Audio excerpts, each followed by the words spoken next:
Bueno, antes que nada agradecer a la Procuraduría y a la Escuela Nacional del Ministerio Público haberme invitado para estar aquí con ustedes el día de hoy. Yo conozco y reconozco muchas de las caras que están aquí porque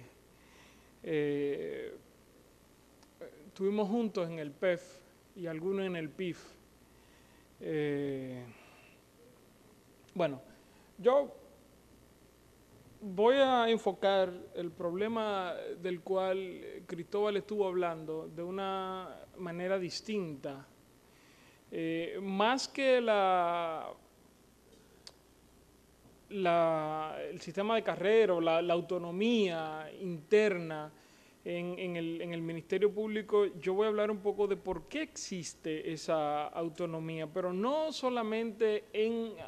a nivel interno, o sea, en las relaciones verticales, como hablaba Cristóbal, sino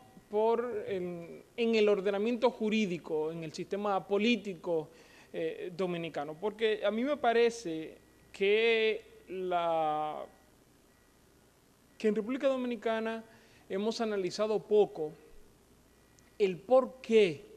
del sistema de carrera. Muchas veces, y de la autonomía del Ministerio Público, muchas veces nos quedamos en decir, bueno, es que lo que pasa es que los fiscales tienen que tener capacidad de actuar sin que los despidan por un caso en particular. Y eso es cierto, pero ¿por qué esto es así? Va más allá de la persecución de cierto tipo de delitos, va más allá de la necesidad de que los fiscales entiendan que no tienen que responder al poder político como paso necesario para que en este país exista o se institucionalice, que todavía no ha sucedido, por ejemplo, la lucha contra la corrupción. Entonces, yo creo que hablar del sistema de la carrera es hablar del contexto institucional y político dentro del cual se desarrolla. Y hago énfasis en lo de político. Yo sé que a los abogados no nos gusta mucho ese enfoque porque tendemos a pensar que la ley está ahí para cumplirla. Nosotros, todavía yo recuerdo que estando en la universidad, no hace tanto de eso, más de lo que yo quisiera, pero no hace tanto, muchos profesores nos decían, no, bueno, que eso está en la ley, eso está así, dura ley, sed lex. Y la verdad es que sí, pero no. Es decir, todas las instituciones constitucionales, como por ejemplo la autonomía del Ministerio Público y el sistema de carreras, tiene una razón de ser, tiene un motivo, tiene una causa. Yo entiendo que la razón por la que existe el sistema de carrera, por la que existe la autonomía del Ministerio Público,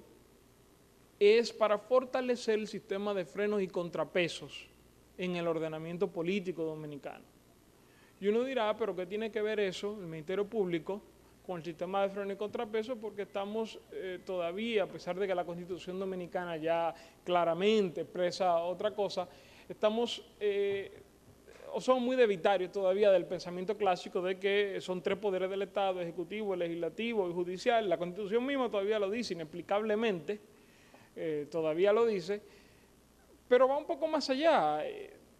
El problema de por qué se dividen los poderes del Estado y por qué se crea un sistema de frenos y contrapesos, que son dos cuestiones distintas, aunque mucha gente no las distinga adecuadamente, es precisamente evitar la centralización del poder y de su ejercicio. Es decir, un sistema de constitucionalismo democrático es un sistema en el cual, en el fondo, el funcionamiento normal, ordinario del Estado está divorciado de la idea de una dirección clara, precisa y medalaganaria, que es lo que los dominicanos todavía entendemos como autoridad, ¿verdad? Bueno, no es así. Un sistema de constitucionalismo democrático requiere de que las decisiones sean, por llamarlo de alguna manera, fruto de un consenso general en el sentido, no de que todo el mundo se va a sentar sino de que muchas pequeñas decisiones conformen esa dirección del Estado. Y aquí yo difiero un poco de Cristóbal, voy a hacer este paréntesis. Yo creo que la razón por la cual, al margen del tema de las sanciones, que ya eso es otra cosa, yo creo que la razón por la cual un miembro del Ministerio Público está obligado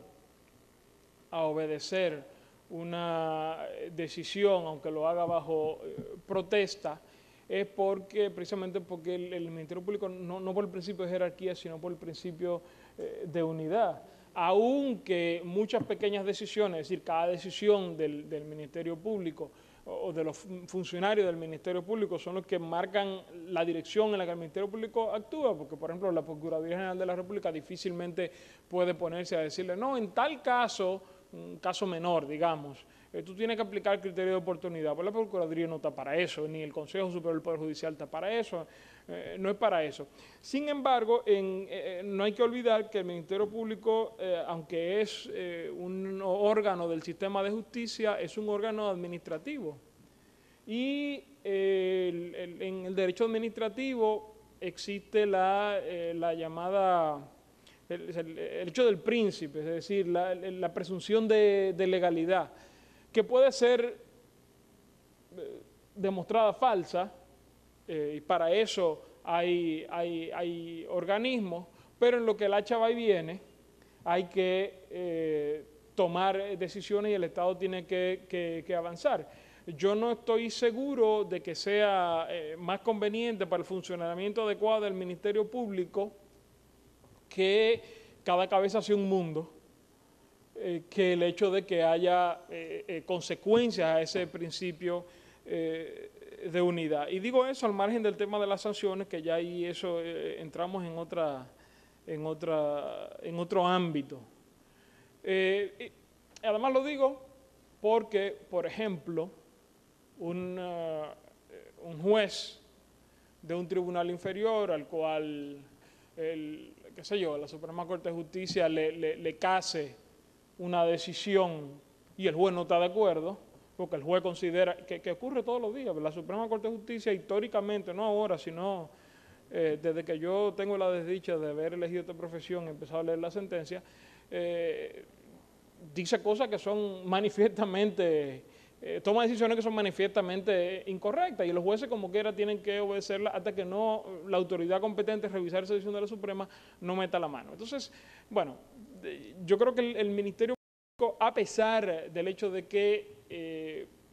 la dirección del Ministerio Público o las consecuencias de actuación cotidianas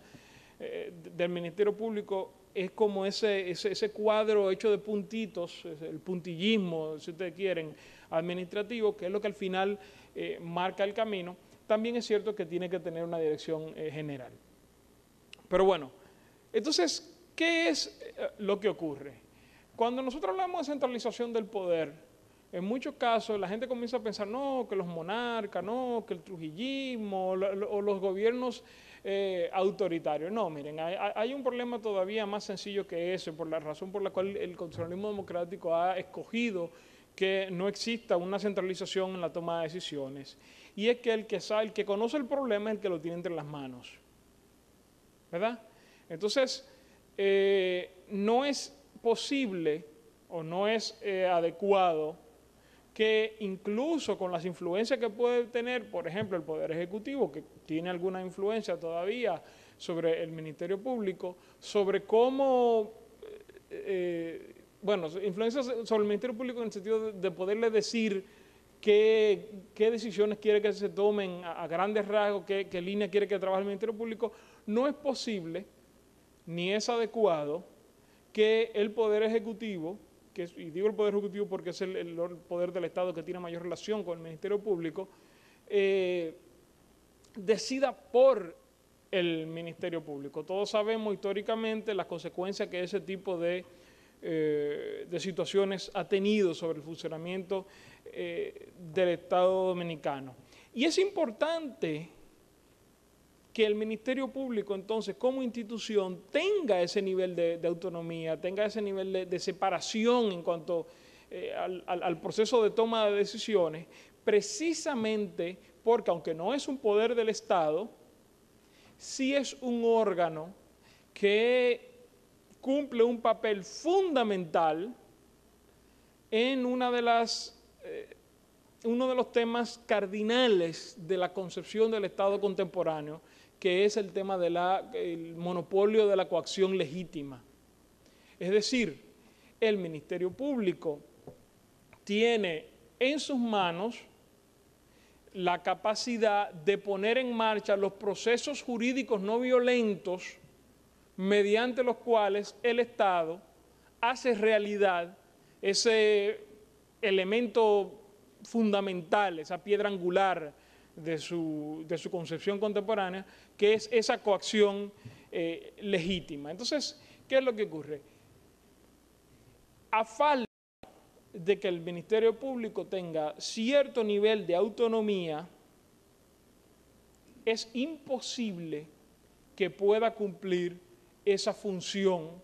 y que eso no se haga de manera arbitraria o sesgada. Yo creo que muestra de eso